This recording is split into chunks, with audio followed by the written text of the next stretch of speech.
വയ്യപ്പ് വിളക്കുകൾ നടക്കുന്നു. എല്ലാവരും ശബരിമലയിലേക്ക് പോവാൻ തയ്യാറെടുക്കുക.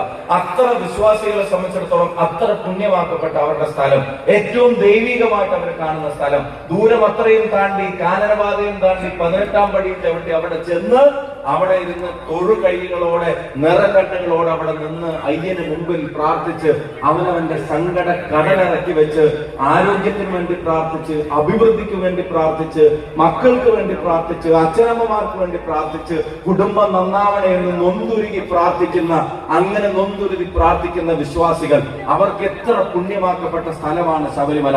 അവർ എത്ര എത്ര എത്ര വിശുദ്ധിയോടെ കാണുന്ന സ്ഥലമാണ് ശബരിമല.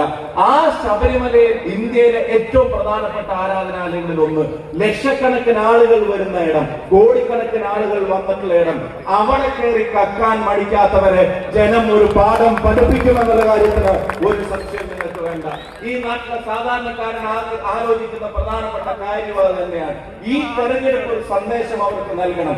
ആ തെരഞ്ഞെടുപ്പ് നൽകുന്ന സന്ദേശം മറ്റൊന്നും ആയിരിക്കരുത്. തെരഞ്ഞെടുപ്പ് നൽകുന്ന സന്ദേശങ്ങളിൽ ഒന്ന്, ദേവസ്വം ബോർഡ് എന്ന് പറയുന്നത് അയ്യന്റെ സ്വത്ത്, അയ്യന്റെ സ്വർണം കാക്കാനുള്ള ബോർഡാണ്, കക്കാനുള്ള ബോർഡല്ല എന്ന് നാട്ടിലെ ജനങ്ങൾ തീരുമാനിക്കുന്ന ഒരു തെരഞ്ഞെടുപ്പായിട്ട് മാറ്റണം. ഒരുപാട് കാര്യങ്ങൾ തീരദേശ മേഖലയിൽ ഉൾപ്പെടെ പറയാനുണ്ട്. എന്നോട് പറയുന്ന ആളുകൾ ചോദിച്ചു, ഞാൻ ചോദിച്ചു തീരദേശ മേഖലയുടെ കാര്യങ്ങൾ എന്താ പറയേണ്ടത്?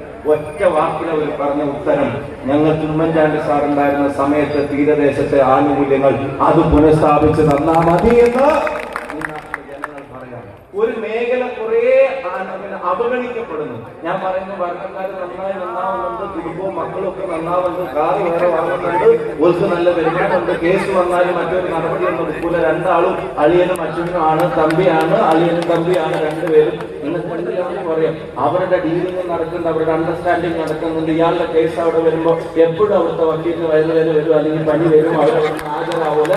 ഇവിടുത്തെ ഇപ്പുറത്തേക്ക് കേസ് കോഴിക്കോട് സുരേന്ദ്രന്റെ കേസ് വന്നാലും ആ കേസും കൂടെ നടപടിയാവില്ല. BJPക്ക് ഇപ്പൊ കേരളത്തിൽ ഭരണമാണെന്ന് പോലും ആഗ്രഹമില്ല. അവരെന്നെ ആലോചിക്കുന്ന, അവർ ഭരിക്കുന്നതിനേക്കാളും നന്നായി അവരുടെ അജണ്ട സഖാവ് പിണറായി വിജയന്റെ സമയത്ത് നടപ്പിലാകും. ഇതൊരു എതിർപ്പുള്ളവർ അവരുടെ പാർട്ടിക്കാർക്കുണ്ട്. അതാണ് PM ശ്രീ വിവാദം ഉണ്ടായപ്പോ ടി രാജ അറിയാതെ, ആന്റി രാജ അറിയാതെ, MA ബേബി അറിയാതെ, ബിനോയ് വിശ്വം അറിയാതെ, മന്ത്രിസഭയിലെ 4 അംഗങ്ങൾ അറിയാതെ മോഡിയെ കണ്ടതിന്റെ 6-ാം പക്കം രാത്രിക്ക് രാത്രി അത് ഒപ്പിട്ട് കൊടുത്തു. ഇവിടുത്തെ CPM-ന്റെ ഗവൺമെന്റിന്, ഇവിടുത്തെ ഇടത് ഗവൺമെന്റ് ഒപ്പിട്ട് കൊടുത്തു. അവർക്ക് ന്യായീകരിക്കാൻ കഴിയുമായിരുന്നില്ല. SFI-കാരോട് AYF-കാരൻ പറഞ്ഞത്, നിങ്ങൾ പ്രകടനത്തിൽ പങ്കെടുക്കുമ്പോൾ മുണ്ടെടുക്കണ്ട, മുണ്ട് മടക്കി കുത്തേണ്ടി വന്നാൽ നിങ്ങളുടെ കാവിക്കളസം പുറത്തു കാണുമെന്ന് CPI-കാരോട് പറഞ്ഞത് നിങ്ങൾ കേട്ടു. അവർക്ക് പോലും അംഗീകരിക്കാൻ കഴിയാത്ത നിലപാടുകൾ BJPക്കും RSS-നും